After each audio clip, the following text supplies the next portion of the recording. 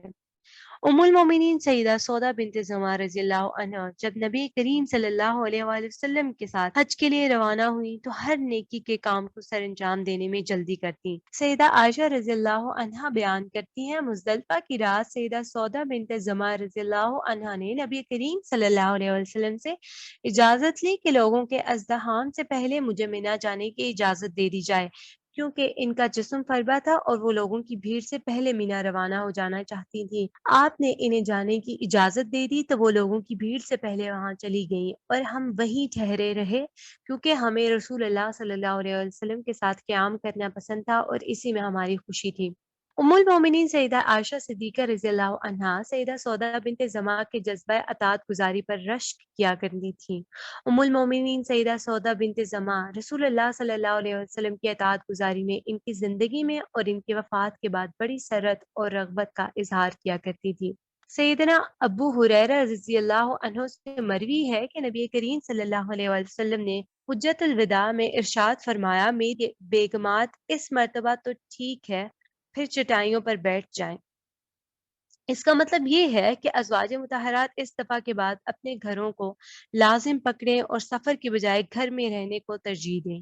یہ فرمان سننے کے بعد سیدہ سودا بنت زمع رضی اللہ عنہا نے تو یہاں تک کہہ دیا تھا کہ میں اس کے بعد حج نہیں کروں گی۔ وہ دراصل رسول اللہ صلی اللہ علیہ وسلم کی اطاعت کے لیے بہت زیادہ حریص۔ آپ صلی اللہ علیہ وسلم کی زندگی میں بھی آپ رضی اللہ عنہا کا طرز عمل یہی تھا، اور آپ کی وفات کے بعد وہ اسی پر عمل پیرا تھیں۔ ام المومنین سیدہ سودا بنت زمع بڑی کریمانہ عادات اور سخاوت کی پیکر تھیں۔ دنیا کے ساز و سامان کی طرف آپ کا دل کبھی مائل نہیں ہوتا تھا۔ وہ یہ سمجھتی تھیں کہ یہ دنیا کا مال و متاع ختم ہو جانے والی چیز ہے۔ آپ کی دلی رغبت یہ ہوتی ہے کہ ان نعمتوں کے حصول کے لیے کوشاں ہونا چاہیے جو آخرت میں اللہ تعالیٰ نے اپنے پسندیدہ بندوں کے لیے تیار کر رکھی ہیں، جو سدا بہار ہوں گی اور ان پر کبھی زوال نہیں آئے گا۔ ابن سیرین بیان کرتے ہیں کہ ایک دفعہ سیدنا عمر بن خطاب رضی اللہ عنہ نے درہموں کی ایک تھیلی سیدہ سودا کی خدمت میں بھیجی۔ انہوں نے پوچھا، یہ کیا ہے؟ انہیں بتایا گیا کہ تھیلی میں درہم ہے۔ اپنی کنیز سے فرمانے لگی، مجھے تو تھیلی میں کھجوروں جیسی کوئی چیز معلوم ہوتی ہے، ذرا میرے پاس پلیٹیں تو لاؤ۔ پلیٹیں پیش کر دی گئیں، انہوں نے پلیٹوں میں درہم ڈال کر مستحقین میں تقسیم کر دیے۔ ام المومنین سیدہ عائشہ رضی اللہ عنہا بیان کرتی ہیں کہ سیدہ سودا بنت زمع رضی اللہ عنہا رات کے وقت باہر نکلی۔ سیدنا عمر فاروق رضی اللہ عنہ نے انہیں دیکھ کر پہچان لیا اور فرمانے لگے، اما جان، آپ کی جسمانی ساخت ہی ایسی ہے کہ ہر کوئی دیکھتے ہی پہچان جاتا ہے۔ انہوں نے واپس آ کر نبی کریم صلی اللہ علیہ وسلم کو بتایا کہ مجھے عمر رضی اللہ عنہ نے یہ کہا ہے، غالباً ان کی رائے یہ ہے کہ میں گھر سے باہر نہ نکلا کروں۔ آپ صلی اللہ علیہ وسلم پر اسی وقت وحی نازل ہوئی، اللہ نے تمہیں اجازت دی ہے کہ تم اپنی ضروریات کے لیے گھروں سے باہر جا سکتی ہو۔ ام المومنین سیدہ سودا رضی اللہ عنہا دل کی گہرائی سے کتاب اللہ اور سنت رسول صلی اللہ علیہ وآلہ وسلم کی روشنی میں زندگی بسر کرتی رہیں۔ کتاب و سنت کی محبت آپ کے رگ و ریشے میں رچی بسی ہوئی تھی۔ آپ کے دل پر سعادت اور سکینت کی پھوار پڑتی رہتی تھی، لیکن دنیا میں کسی کا ہمیشہ رہنا ناممکن ہے۔ ایک نہ ایک دن انسان کو اس دنیا فانی سے کوچ کرنا ہی ہوتا ہے۔ آخرکار وہ دن بھی آ گیا جس دن غم و اندوہ ان کے دل میں داخل ہو کر ٹھہر گیا۔ رسول اللہ صلی اللہ علیہ وسلم وفات پا گئے۔ آپ بڑے شفیق تھے۔ آپ کی شفقت، محبت الفت، مودت، علم اور اخلاق نے سیدہ سودا رضی اللہ عنہ کو آپ کا گرویدہ بنا دیا تھا۔ آپ صلی اللہ علیہ وسلم کے اس دنیا فانی سے کوچ کرنے سے سب چیزیں جاتی رہیں۔ آپ صلی اللہ علیہ وسلم کی وفات سے سیدہ سودا رضی اللہ عنہ بہت زیادہ غمگین ہو گئیں۔ قریب تھا کہ شدت غم سے جگر پھٹ جاتا، لیکن آپ نے ثواب حاصل کرنے کی نیت سے کمال درجے کا صبر کیا تاکہ قیامت کے دن صبر کرنے والوں کی فہرست میں شامل ہو سکیں۔ سیدہ سودا کو اس بات پر فخر تھا کہ جب رسول اللہ صلی اللہ علیہ وسلم نے وفات پائی تو وہ ان پر راضی تھے۔ انہیں یہ بھی یقین تھا کہ جس طرح دنیا میں آپ کی بیوی بننے کا شرف حاصل ہوا، اس طرح جنت میں بھی آپ کی بیوی ہونے کی سعادت حاصل ہوگی۔ جنت وہ عالیشان مقام ہے جسے آج تک کسی آنکھ نے نہیں دیکھا اور نہ جس کے بارے میں کسی کان نے سنا۔ سیدہ سودا رضی اللہ عنہا رسول اللہ صلی اللہ علیہ وسلم کے عہد مبارک کی طرح آپ کے بعد بھی عبادت گزار اور نماز روزے کی پابند رہیں۔ یہ سیدنا عمر بن خطاب رضی اللہ عنہ کے دور خلافت تک زندہ رہیں۔ سیدنا ابو بکر صدیق، سیدنا عمر بن خطاب اور دیگر تمام صحابہ کرام رضی اللہ عنہم ان کے مقام و مرتبے اور قدر و قیمت کو جانتے تھے اور ان کے ساتھ غایت درجہ حسن سلوک سے پیش آتے تھے۔ سیدنا عمر بن خطاب رضی اللہ عنہ کی خلافت کے آخری ایام میں وہ بستر مرگ پر دراز ہوئیں اور دیکھتے ہی دیکھتے آپ رضی اللہ عنہ کی روح قفس عنصری سے پرواز کر گئی اور اپنے رب سے جا ملی۔ اگرچہ آپ رضی اللہ عنہ کی سیرت کا تذکرہ یہاں اختتام کو پہنچا، لیکن ان کی سیرت کی خوشبو نے ساری دنیا کو اپنی لپیٹ میں لے لیا ہے۔ وہ ہماری بیویوں، بیٹیوں، بہنوں کے لیے رہتی دنیا تک ایک مثالی نمونہ ثابت ہوگی۔ اللہ اس سے راضی اور وہ اپنے اللہ سے راضی اور وہ جنت الفردوس میں جا مقیم ہوئی۔ آسمان تیری لحد پر شبنم آفشانی کرے۔ اللہ تعالیٰ ان سے ہمیں سیکھنے کی اور ان کی طرح عمل کرنے کی توفیق عطا فرمائے۔ آمین۔ السلام علیکم ورحمۃ اللہ۔